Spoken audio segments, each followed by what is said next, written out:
Hello students. तो चलिए हम स्टार्ट करते हैं हमारा सब्जेक्ट बिजनेस स्टडीज़। हम 5th चैप्टर कंटिन्यू कर रहे थे और 5th चैप्टर था हमारा प्रिंसिपल्स ऑफ मैनेजमेंट। तो हमने क्या पढ़ा था इस चैप्टर में? प्रिंसिपल्स के बारे में पढ़ा था कि क्या होते हैं प्रिंसिपल्स, प्रिंसिपल्स के नेचर देखे थे हमने, सिग्निफिकेंसेस देखे थे और कुछ एक हमने प्रिंसिपल्स भी डिस्कस किए थे। तो आज सबसे पहले हम स्टार्ट करेंगे हमारा डिस्कशन कि ये जो प्रिंसिपल्स हम कर रहे हैं ये कितने प्रिंसिपल्स और किसने दिए। आपको याद होगा ये प्रिंसिपल्स दिए थे हेनरी फेयोल ने, और हेनरी फेयोल ने 14 प्रिंसिपल्स दिए थे। और ये जो हेनरी फेयोल है इन्हें क्या बोला जाता है? Father of administrative management. Father of administrative management. ये चीज़ आपको इसलिए रिवाइज कराए ताकि आप भूलो नहीं। हम क्या कर रहे हैं? एडमिनिस्ट्रेटिव मैनेजमेंट के प्रिंसिपल्स को डिस्कस कर रहे हैं जिन्हें दिया था हेनरी फेयोल ने। 14 प्रिंसिपल्स टोटल इन्होंने दिए थे, जिसमें से 3 प्रिंसिपल्स हम डिस्कस कर चुके हैं। पहला जो प्रिंसिपल डिस्कस किया था वो क्या था? Division of work. Second principle authority and responsibility. Third principle जो हमने डिस्कस किया था दैट वाज डिसिप्लिन। अब वो आई होप उन तीनों प्रिंसिपल्स में आपको किसी तरह का कोई डाउट नहीं होगा। तो अब हम स्टार्ट करते हैं हमारा next principle, principle number 4, unity of command. देखिए क्या है, हर एक प्रिंसिपल जो है उसके नेम से ही कहीं ना कहीं क्लियर होता होगा। डिवीजन ऑफ वर्क हमने किया था, नेम से ही क्लियर हो रहा था कि क्या कहना चाहता है वो प्रिंसिपल या फिर क्या चीज़ें फॉलो करनी चाहिए उसके अकॉर्डिंग। इसी तरह से हमने अथॉरिटी रिस्पॉन्सिबिलिटी को किया था और डिसिप्लिन। ये तीनों जो हमने प्रिंसिपल्स किए थे इनके नेम से ही हमें पता चलता था कि क्या कंसेप्ट होगा पर्टिकुलर प्रिंसिपल में। और इसी तरह से एक कंसेप्ट आया है, एक प्रिंसिपल आया है यूनिटी ऑफ कमांड। अब यहाँ पर देखिए नाम से ही पता चल रहा है, यूनिटी मतलब एकता, ठीक है। कमांड मतलब आदेश जो दिए जा रहे हैं, आदेश की एकता। समझ में आया? देखिए, according to this principle an individual employee कह ले या फिर इंडिविजुअल सबॉर्डिनेट कह ले, एन इंडिविजुअल एम्प्लॉय और subordinate should get order from one superior. एक पर्टिकुलर जो एम्प्लॉई है या जो सबॉर्डिनेट है वो एक ही मैनेजर से, एक ही सुपीरियर से ऑर्डर ले। मतलब मैं किसी कंपनी में काम कर रही हूँ, मुझे ऑर्डर देने वाले मतलब मुझे गाइड करने वाले 2 मैनेजर्स हैं, मुझे काम देने वाले, बताने वाले कि आपने ये करना है, ऐसे करना है।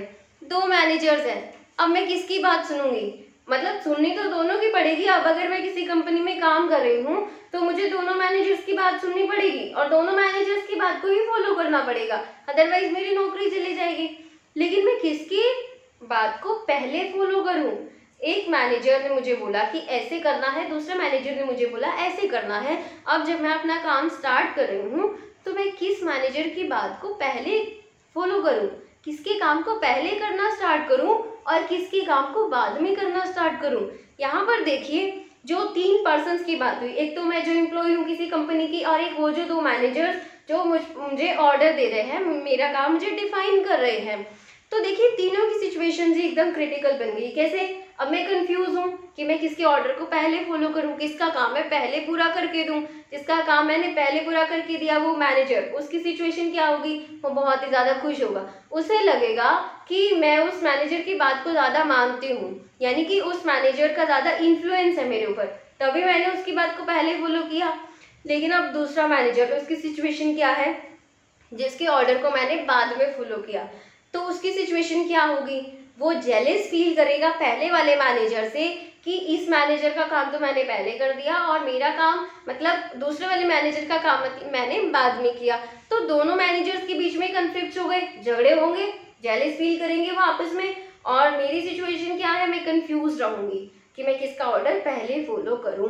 तो अगर ये प्रिंसिपल है यूनिटी ऑफ कमांड तो ऐसी सिचुएशन अराइज ही नहीं होगी। 2 मैनेजर्स हैं ही नहीं, एक ही मैनेजर है, मुझे ऑर्डर देने वाला, मुझे मेरा काम डिफाइन करने वाला एक ही पर्सन है, एक ही सुपीरियर है। मतलब मैं सबॉर्डिनेट हूँ, एक ही सुपीरियर की।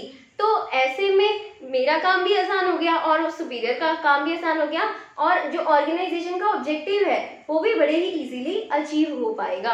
यूनिटी ऑफ कमांड मतलब according to this principle an individual employee should get order from only one superior. अब यहाँ पर देखिए दो सिचुएशंस निकल करके आई।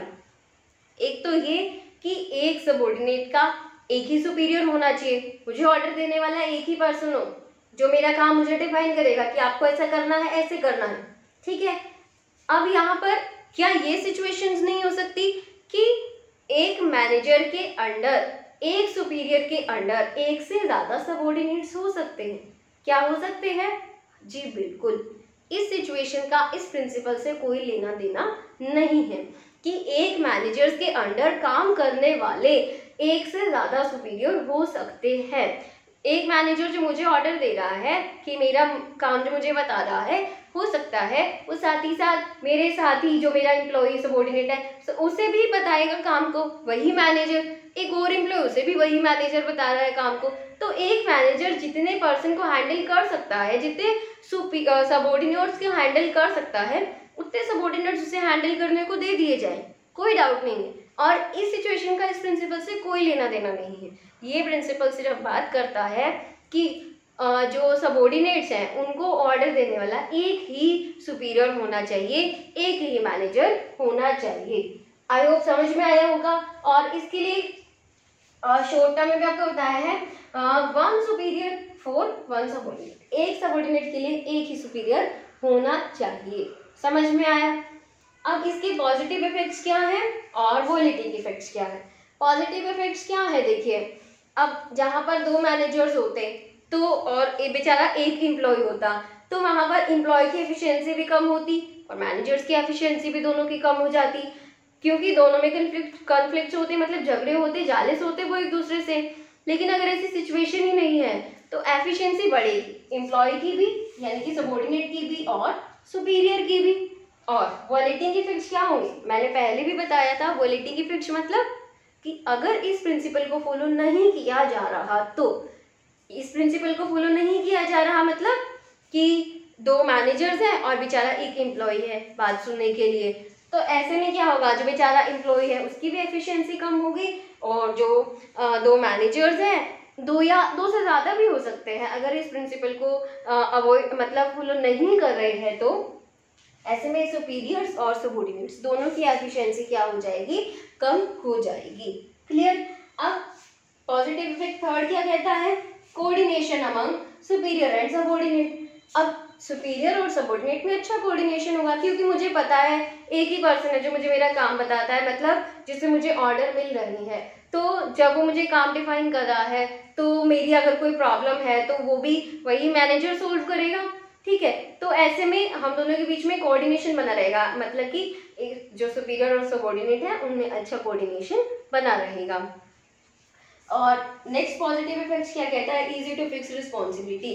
अब जिस सुपीरियर ने किसी सबऑर्डिनेट को मतलब बताया, काम को डिफाइन किया कि आपको ऐसा करना है, ठीक है। अब मुझे एक मैनेजर ने बोला है कि तुम्हें ये करना है, इतने टाइम तक कंप्लीट करना है, तो मुझे पता है कि मेरी रिस्पॉन्सिबिलिटी है, मुझे इतने टाइम तक कंप्लीट करना है, मैंने नहीं किया तो जवाब किसे देना पड़ेगा, मुझे देना पड़ेगा।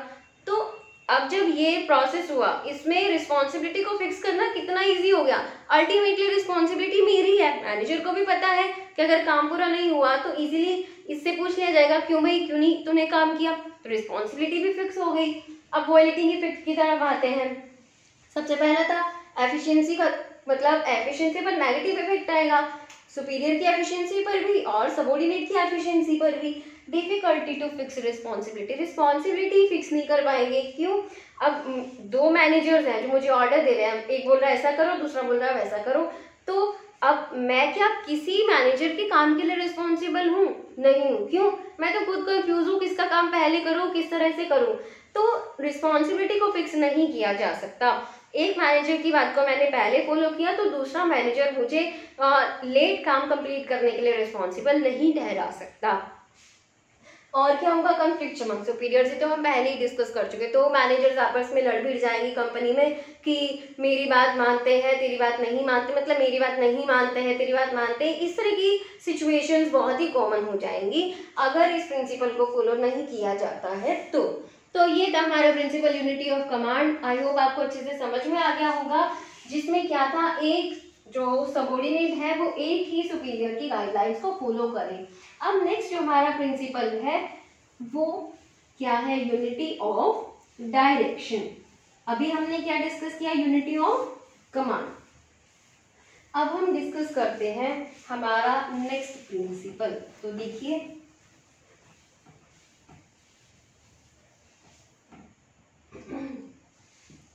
Unity of direction.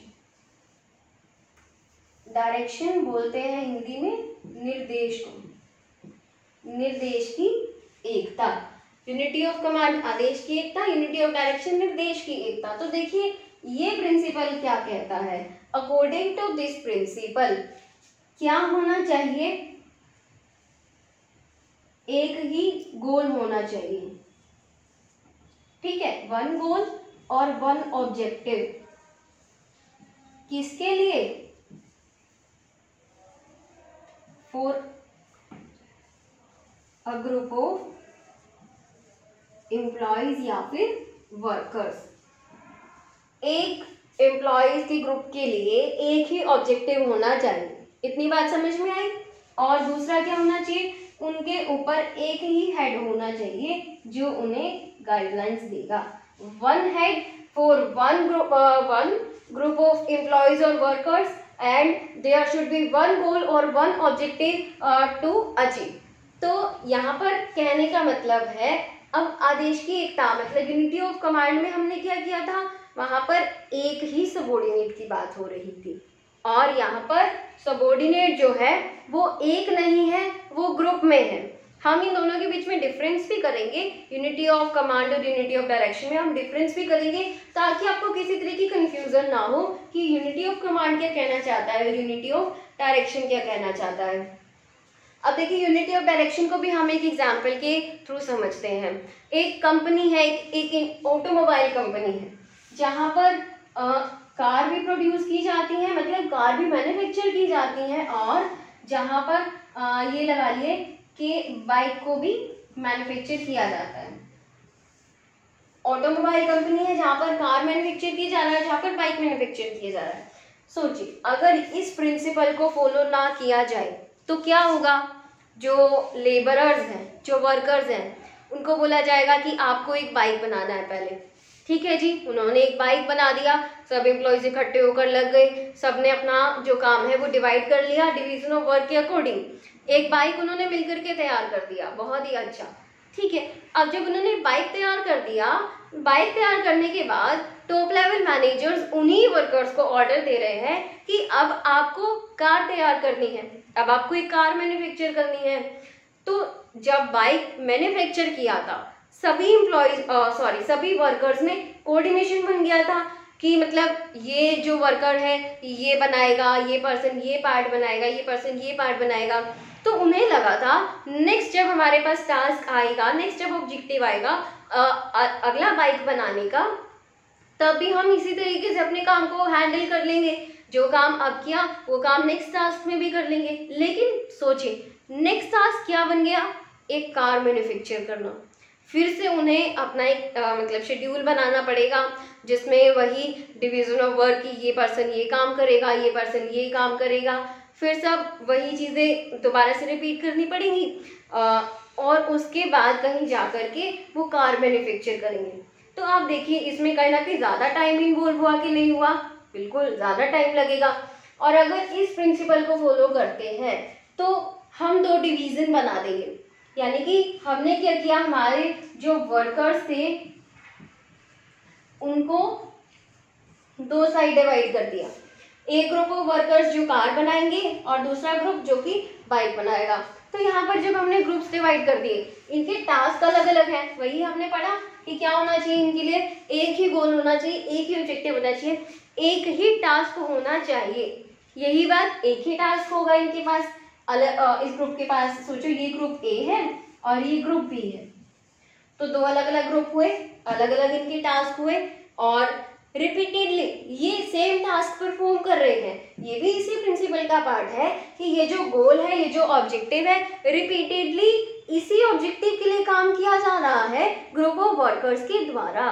आई बात समझ में? अगर टास्क चेंज होता रहा टाइम एंड अगेन, अगर सोचिए ग्रुप ए को हमने एक बार कार बनाने दे दिया, अगली बार हमने इन्हें बाइक बनाने दे दिया, तो फिर से कहीं ना कहीं इनका शेड्यूल बिगड़ जाएगा। और इसी तरह से एक बार इन्हें बाइक बनाने दे दिया और अगली बार इन्हें कार बनाने को बोला, तो दोनों ग्रुप का शेड्यूल जो है वो फिर से बिगड़ जाएगा।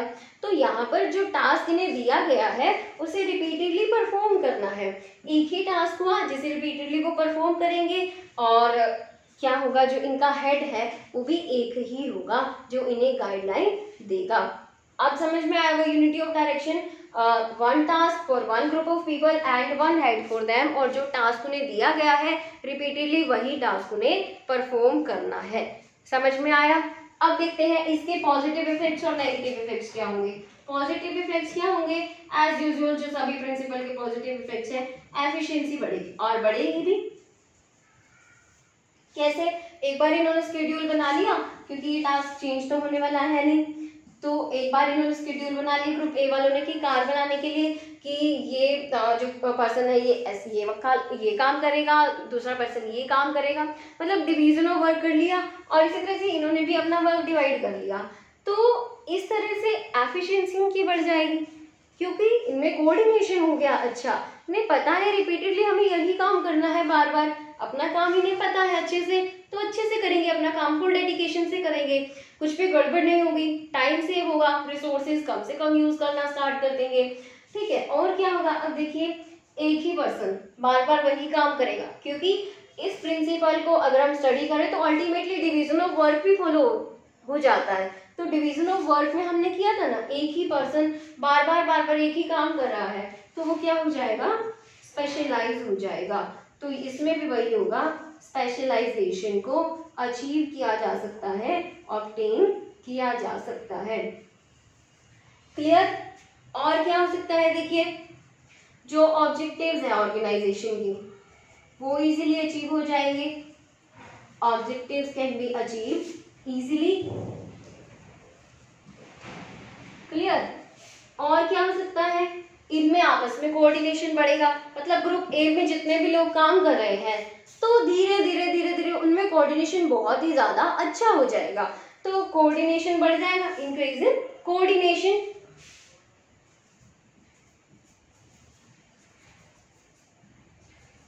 क्लियर? अब वॉयलेटिंग इफेक्ट्स क्या होंगे?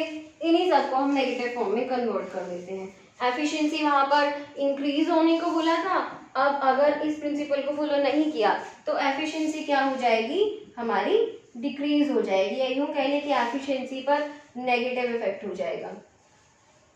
ठीक है, और क्या हो सकता है? उसका सेकंड पॉइंट देख लीजिए, उसमें स्पेशलाइजेशन मिल गया था, अब इसमें स्पेशलाइजेशन नहीं मिलेगा। ठीक है, specialisation can not be obtained. Third point क्या हो सकता है? इधर था कि ऑब्जेक्टिव्स इजीली अचीव हो सकते हैं, अब अगर इस प्रिंसिपल को फॉलो नहीं करेंगे तो क्या ऑब्जेक्टिव्स इजीली अचीव हो पाएंगे?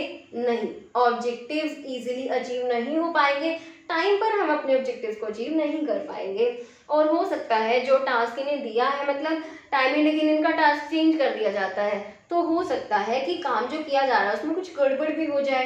तो यहाँ पर थर्ड नेगेटिव वॉयलेटिंग इफेक्ट क्या बन जाएगा कि objectives can not be achieved easily, और कोऑर्डिनेशन उधर इजीली अचीव किया जा सकता था, इधर कोऑर्डिनेशन नहीं बन पाएगा। तो ये थे इस प्रिंसिपल के वॉयलेटिंग इफेक्ट्स। तो अब हम देखते हैं कि यूनिटी ऑफ कमांड और यूनिटी ऑफ डायरेक्शन में क्या डिफरेंस रहता है। जी, तो देखते हैं डिफरेंस यूनिटी ऑफ कमांड और यूनिटी ऑफ डायरेक्शन के बीच में। तो पहला जो डिफरेंस रहता है इन दोनों में वो रहता है मीनिंग का। यूनिटी ऑफ कमांड क्या कहता है कि एक सबऑर्डिनेट के लिए एक ही सुपीरियर होना चाहिए, जिसके लिए हम क्या बोलते हैं? वन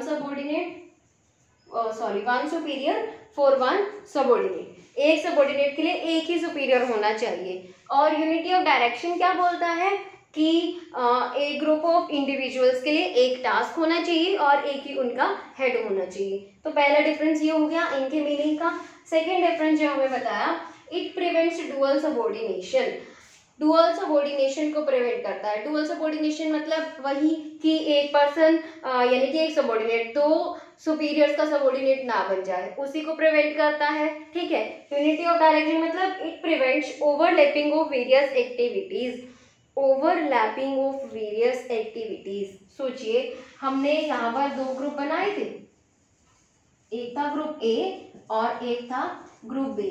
एक ग्रुप कार बना रहा था और दूसरा ग्रुप का बाइक बना रहा था। अगर ये ग्रुप नहीं बनाए होते और इन्हें डायरेक्टली बोल दिया जाता इतने टाइम में आपको कार भी बनाने हैं और आपको बाइक भी बनाने हैं, तो अगर इनमें अच्छा कोऑर्डिनेशन नहीं होता तो डिवीजन ऑफ वर्क तो करना ही था, काम को छोटे छोटे टुकड़ों में तो बांटना ही था। तो क्या हो जाता कि बाइक के पार्ट्स बनाने वाले सोचो 10 वर्कर्स हो गए और कार के पार्ट्स बनाने वाले सोचो 2 वर्कर्स बचे हैं, क्योंकि कहीं ना कहीं अगर उन्हें लग रहा है कि जो कार के पार्ट्स बनाना अगर डिफिकल्ट है तो सारे वर्कर्स बाइक के पार्ट्स बनाने लग जाएंगे। तो ऐसे में अब जब असेंबलिंग करने का काम आया, मतलब इन सभी पार्ट्स को असेंबल करने लगे, तब क्या हुआ कि बाइक के पार्ट्स तो ज़्यादा बन गए और कार के पार्ट्स बने ही नहीं। तो ऐसे में ओवरलैपिंग ना हो जाए। ओवरलैपिंग मतलब एक ही काम को मतलब बार बार ना कर दिया जाए जो कि वेस्टफुल है, तो उसको प्रिवेंट कर रहा है यूनिटी ऑफ डायरेक्शन। अब इस तरह से अगर ग्रुप बना दिए तो ओवरलैपिंग नहीं होगा, जितना काम चाहिए उतना ही होगा, ना तो काम ज़रूरत से ज़्यादा होगा और ना ही काम ज़रूरत से कम होगा। तो फिर से डिस्कस करते हैं, यूनिटी ऑफ कमांड प्रिवेंट करता है डुअल सबऑर्डिनेशन को, कि एक एम्प्लॉय बेचारा 2 मैनेजर के हत्थे ना चढ़ जाए, और यूनिटी ऑफ जो डायरेक्शन है वो प्रिवेंट करता है ओवरलैपिंग ऑफ वेरियस एक्टिविटीज को, कि एक काम को जरूरत से ज़्यादा बार ना कर दिया जाए। उससे क्या होगा, हमारे रिसोर्सेज वेस्ट होंगे और ऐसा हो सकता है कि एक काम बहुत ज़्यादा बार हो गया मतलब और एक काम हुआ ही नहीं, तो उस चीज़ को प्रिवेंट करता है यूनिटी ऑफ डायरेक्शन। अब यूनिटी ऑफ कमांड के बारे में बताएं, it affects an individual employee. Unity of command किसे अफेक्ट कर रहा है, एक इंडिविजुअल एम्प्लॉय को अफेक्ट कर रहा है। उसकी एफिशिएंसी बहुत ज़्यादा बढ़ जाएगी। अब वो बेचारा एक बहुत ही सुखी इंसान हो गया कंपनी में, क्यों, क्योंकि उसके ऊपर एक ही मैनेजर है। शुक्र है, एक से ज़्यादा मैनेजर होते तो क्या बनता। तो एक इंडिविजुअल एम्प्लॉय की एफिशिएंसी को बहुत ज़्यादा अफेक्ट करता है हमारा प्रिंसिपल यूनिटी ऑफ कमांड। और unity of direction it affects entire organisation, पूरी ऑर्गेनाइजेशन को इफेक्ट करता है, कि अब बेचारों को बार बार एक बार बोल दिया कार बना लो, एक बार बोल दिया बाइक बना लो, ये तो बेचारे सारे भाग जाएंगे कि क्या कर रहे हैं ये। तो पूरी ऑर्गेनाइजेशन को अफेक्ट कैसे किया, पूरी ऑर्गेनाइजेशन की एफिशिएंसी बढ़ेगी अगर इस तरह से डिविजन्स बना करके काम पूरा किया जाएगा। तो काम हमने पढ़ा था ना पॉजिटिव इफेक्ट में भी, कि ऑर्गेनाइजेशन का ऑब्जेक्टिव जो है वो इजीली अचीव हो पाएगा। क्यों, क्योंकि ऑर्गेनाइजेशन की एफिशिएंसी बढ़ गई इस तरह से कि डिवीजन बना दिए गए, काम बांट दिया गया, तो ऑर्गेनाइजेशन पूरी ऑर्गेनाइजेशन को अफेक्ट करता है यूनिटी ऑफ डायरेक्शन, और एक पर्टिकुलर इंडिविजुअल या एम्प्लॉय या वर्कर को अफेक्ट करता है यूनिटी ऑफ कमांड।